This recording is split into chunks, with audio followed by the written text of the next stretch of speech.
Assalamualaikum warahmatullahi wabarakatuh. Tole egaa ashamaa akkam jirtu hordoftoonni YouTube chaanalii Barsiisaa Jamaal. Har'as qabadhee kan inni isiniif dhiyaadhee hojiirra oolmaa geengoo kan jiru barnoota herregaa kutaa 8ffaati.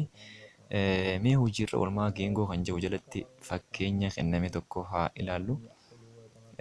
Mata duree kana jalatti geengoon jiruu fi jireenya keessatti faayidaalee maal akka qabu fakkeenyota garaagaraa kennuudhaan irraa hubannoo gahaa argachuu dandeessa jira.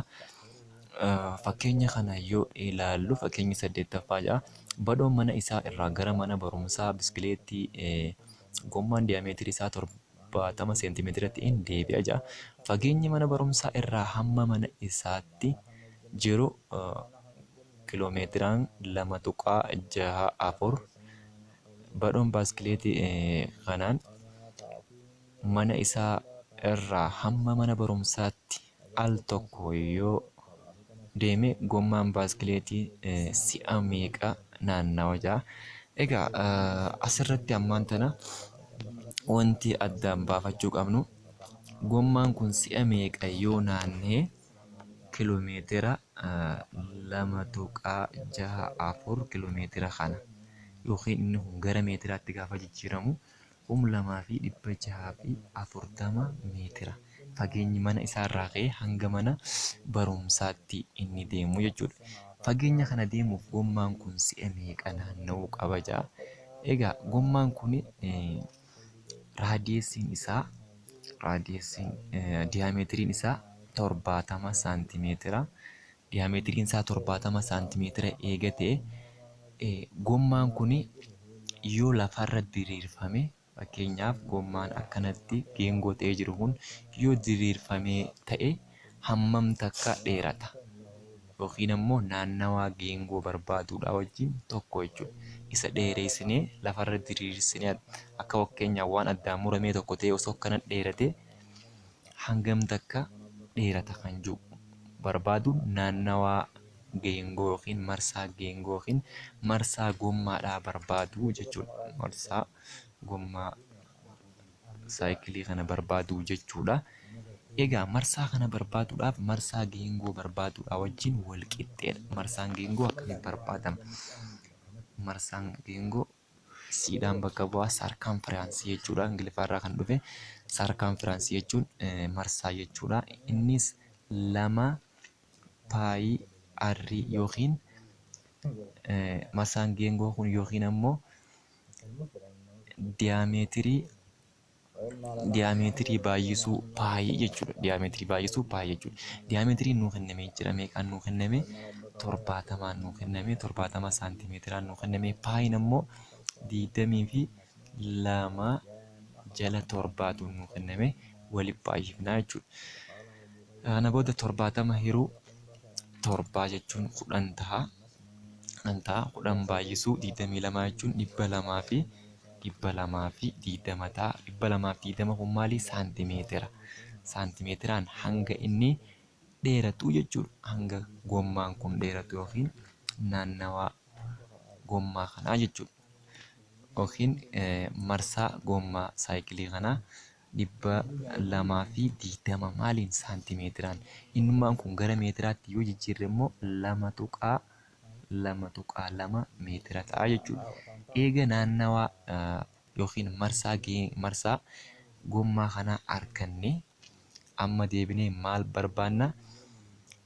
Yoo si'a meeqa naannee kiiloomeetira 2.64 yookiin meetira 2640 naannawa. Gommaan kun yoo akkan dheeratu ta'e 2.2 meetira ta'a. Si'a meeqaa gommaan kun yoo naannee meetira 2640 kana xumura. Kana jechuudhaaf 2640 kana hiruu 2.2 irraa jechuudha. 2.2 yeroo hirru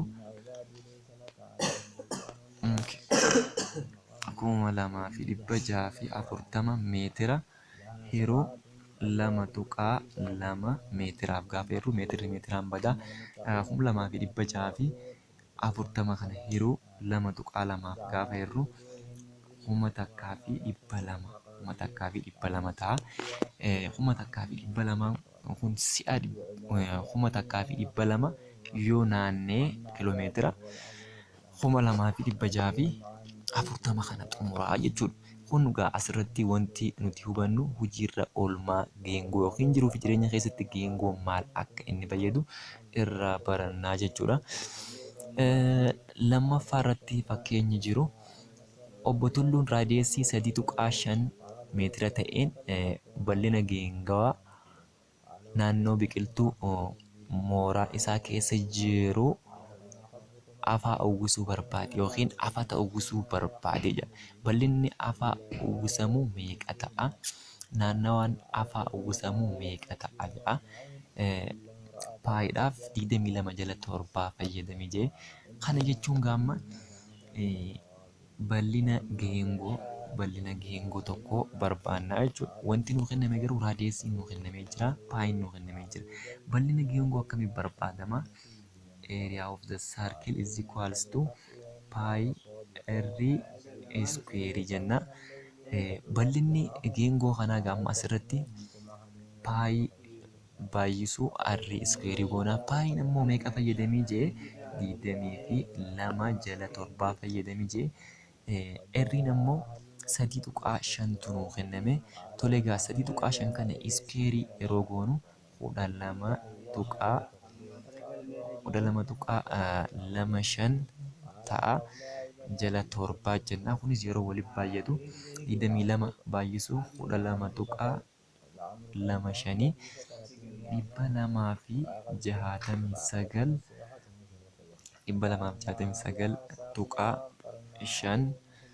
269 jala 7 ta'a. Jala 7 ta'a. Innis 38.5 meetir iskeerii ta'a jechuudha. Kun maali? Bal'ina lafa afataan uwwisamuu qabu kan muka kana jalaa jechuudha. Lafti afaan uwwisamuu qabu kuni 38.5 meetir iskeerii ta'a jechuudha. Inni hafee naannawaa yookiin marsaa geengoo barbaaduu jechuudha. Naannawaa yookiin marsaa geengoo barbaaduunis qubee caadhaan bakka bu'a sarkanfaransii jechuudha. 2 paayii baay'isuu r'ti jennee 2 paayii baay'isuu r'ti jennee egaa 2 baay'isuu 22 jala 7 baay'isuu 3.5 yoo jennu gaafa waliif baay'ifnu 154 jala 7 ta'a. 154 jala 7 gaafa hirru 22 meetira ta'a. Kana jechuun naannawaan muka kanaa bakki sila afamuu qabu meetira 22 ta'uu qaba jechuudha. Kun hojiirra oolmaa geengoo jiruu fi jireenya keessatti akkamitti akka inni fayyadu kan hubachiisudha. Inni biraa fakkeenyi jiru manni aadaa geengawaa gara mirgaatti argamu fageenyi utubaa irraa hamma dhaaba manaa jiru 5.6 meetira yoo ta'e bal'inni lafa manaa kanaa meeqa ta'a? Naannawaan mana kanaa hammam ta'a? Kunis bal'ina geengoo barbaadu wajjin tokkuma. Akkuma ammaan tana ilaallee formulaan bal'inaa paayii baay'isuu r iskeerii jennee raadiyeesii mana kanaa garuu 5.6 nuu kenname. Paayiidhaaf ammoo 22 jala 7 fayyadamii jedhe baay'isuu r'n 5.6 iskeerii yeroo goonu 31 ta'a.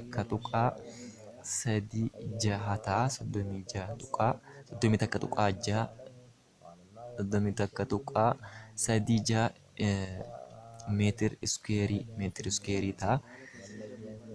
Tole egaa isaan kana yeroo waliif baay'ifnu 689 meetir iskuweerii jala torbaa ta'a. Inni 35.2 meetir iskuweerii ta'a. Kun maal egaa bal'ina mana keessaa jechuudha. Bal'ina geengoo manni san bifa geengoo qaba waan ta'eef bal'ina mana keessaa san maal ta'a 35.2 meetir iskuweerii ta'a jechuudha. Inni itti aanu naannawa mana kana keessaa barbaadi jechuun naannawa manaa barbaadi jechuun geengoo naannawa geengoo barbaadi jechuu wajjin tokkuma. Formulaan isaatis egaa naannawa yookiin marsaan geengoo yookiin marsaan mana kanaa 2 paayii baay'isuu arriiti. 2 baay'isuu paayiin keenya 22 jala torbaa fayyadame waan ta'eef baay'isuu erriin ammoo 5 tuqaa erriin 5 tuqaa errii 5 tuqaa 6 fayyadamii waan ta'eef jara kana yoo waliif baay'ifnu jara kana waliif baay'ifne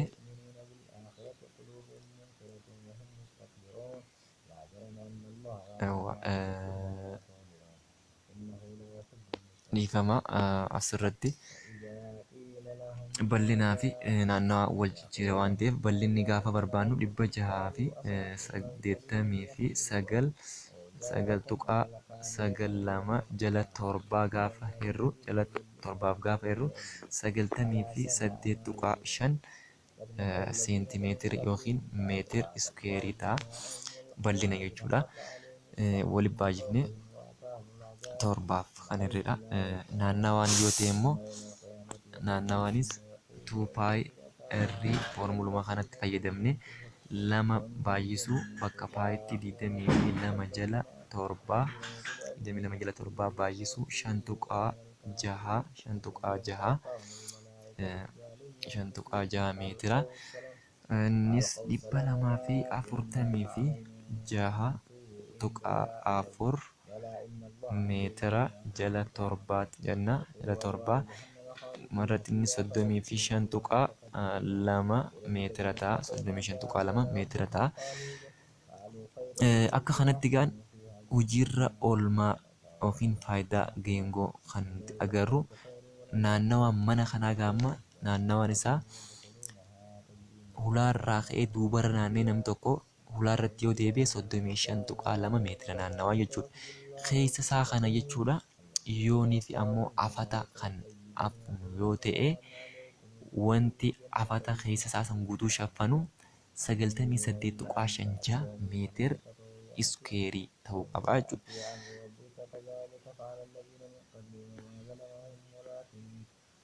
Tole egaa har'aaf asuma irratti kan goolabnu ta'a. Yeroo itti aanutti gilgaala keessa deebii qabadhee kaniin isiniif dhiyaadhu ta'a. Waan dhaggeeffattanii na daawwattaniif baay'ee galatoomaa nagaan naa turaa.